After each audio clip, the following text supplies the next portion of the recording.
कि भगवान गणेश जी का जो स्वरूप है, शिव महापुराण कह रही है जो गणेश जी का स्वरूप है, वो स्वरूप किस ओर होना चाहिए। बहुत ध्यान से सुनिएगा, हमारा कथा न छूटे आप। घर के दरवाजे पर अगर हम गणेश जी की मूर्ति, गणेश जी का फोटो, गणेश जी का टाइल्स बाहर की ओर लगा रहे हैं, तो जाते समय गणेश जी का जो पृष्ठभाग है, पीठ है, वो पीछे कीजिए। एक शिव महापुराण में आपको पहले एक प्रसंग सुनाया है, सभी लोगों को ज्ञात होगा कि भगवान के सम्मुख में धर्म है और भगवान के पीछे अधर्म का निवास। महाराज,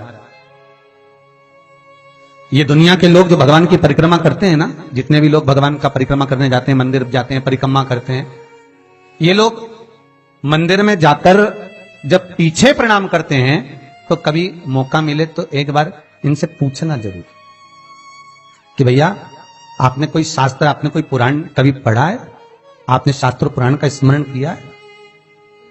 हमारा कोई शास्त्र, कोई पुराण, कोई वेद यह वर्णन नहीं करता कि मंदिर के पीछे हम प्रणाम करें, हम मंदिर के पीछे नमन करें। हमारा शास्त्र वेद वर्णन नहीं करता। और देखे तो लक्ष्मी ने कहा, प्रभु जब गणेश जी के सम्मुख में रिद्धि सिद्धि, श्री, तुष्टि, पुष्टि, शुभ लाभ, सारे धन देने वाले, संपदा देने वाले जब गणेश जी के अग्रणी रहेंगे तो पीछे बिठाने में क्या दिक्कत है?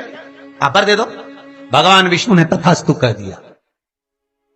ए दरिद्रता दुख, तुम्हें वर देता हूं कि तुम गणेश जी के पृष्ठभाग में विराजमान होगे।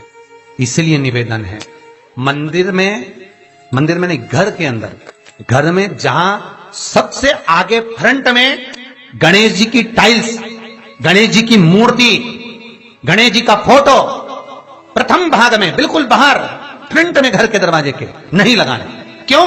जब जाओगे तो पृष्ठभाग गणेश जी का तुम्हारे जाते समय पड़ेगा। जीवन में दुख, तकलीफ, कष्ट आते ही रहेंगे।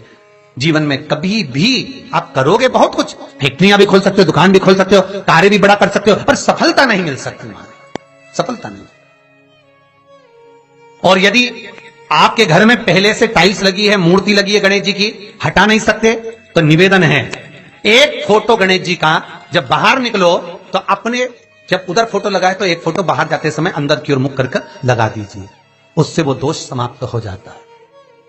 महाराज, वो दोष समाप्त। गणेश जी अगर लेकर आ रहे हैं तो बैठी हुई मूर्ति लेकर आए, और गणेश जी लाए मना नहीं है। गणेश जी जब लेकर आए तो घर में बिठाने के लिए ला रहे हैं तो राइट सूंड का गणेश लेकर आए, सीधी हाथ का। आपका सीधा हाथ देख लेना, उसी के हिसाब से गणेश जी को अपनी ओर रखकर, या गणेश जी का सीधा हस्त कमल देख लेना। आपका तो उल्टा मान्य होगा जब आप देखेंगे तो गणेश जी का जो सीधा हस्त कमल हो, उस साइड अगर गणेश जी की सूंड है तो वो सूंड का गणेश घर के अंदर विराजमान हो। उल्टी सूंड का गणेश, लेफ्ट सूंड का गणेश, ये गणेश व्यापार, व्यवसाय, फैक्ट्री, दुकान, बिजनेस, ऑफिस जगह पर विराजमान हो। बहुत ध्यान देना, उल्टी सूंड के गणेश बहुत कम बनते हैं। क्यों कम बनते हैं? इसका शास्त्रीय प्रमाण है। कभी किसी मूर्तिकार के पास जाना और मूर्तिकार के पास जाकर पूछना, भैया तुम उल्टी सूंड का गणेश क्यों नहीं बनाते? जितने भी बनते सीधी सूंड के बनते। कभी पूछना उससे, वो बताएगा कि उल्टी सूंड के अगर गणेश जी बनाए, 50 गणेश जी अगर उल्टी सूंड के बनाए हैं तो उसमें से कम 30 गणेश जी अपने आप टूट जाते हैं या बिगड़ जाते हैं। ये शास्त्र रीति है। उल्टी सूंड का गणेश बहुत कम पक पाता है या मिट्टी का बन पाता। और यदि आपने अपने हाथों से भी उल्टी सूंड का गणेश मिट्टी का बनाया तो 10 दिन पूजन करोगे, 10 दिन के अंदर वो मूर्ति, वो सूंड, वो गणेश जी चटक जाएगा। उल्टी सूंड का गणेश टिकता ही नहीं है, वो बीच में से खंडित हो ही जाए।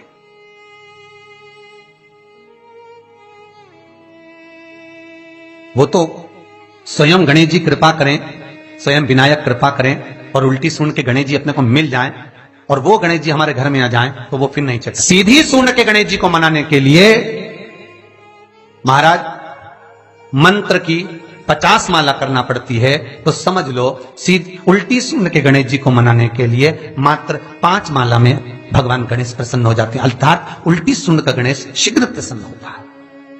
महाराज ब्रजमंडल में जब कभी जाओ, मथुरा के पास में वृंदावन से आगे लोहवन पड़ता है।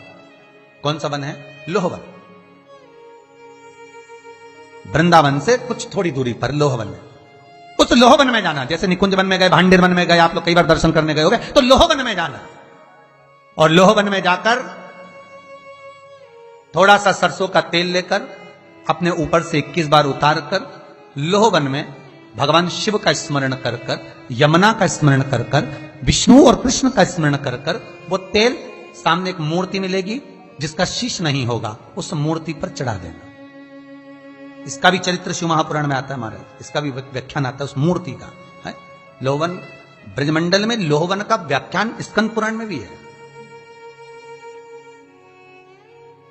आप मेहनत कर रहे हो, फल नहीं मिल रहा, आप दुकान खोल रहे हो, चल नहीं रही है, आपका चित्तवृत्ति, आपके जीवन में सफलता आ ही नहीं रही, तो कहीं मत जाइए। आपके जीवन में 25 बार अंगूठी बदल के देख लिया, कभी कुकराज पहन लेते, कभी मोती पहन लेते, कभी नीलम पहन लेते, कभी कोई महाराज ने कहा तो ये कर लिया, कभी कोई महाराज बोला तो ये कर लिया, फल नहीं मिले, कहीं मत जाओ, कुछ मत पहनो, उसकी शरण में जाओ, उसकी शरण।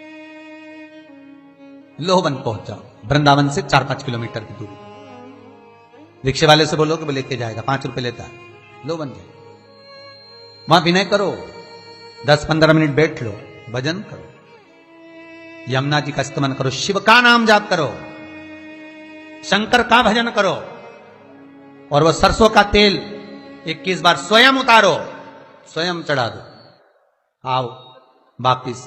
उसके बाद तुम किसी कार्य को करोगे तो सफलता जल्दी मिलेगी, काम अटकेंगे नहीं, काम सफल। यमुना के घाट पर शिव आराधना का फल भी 1000 लाखों गुना है, लाखों। बहुत ध्यान देना।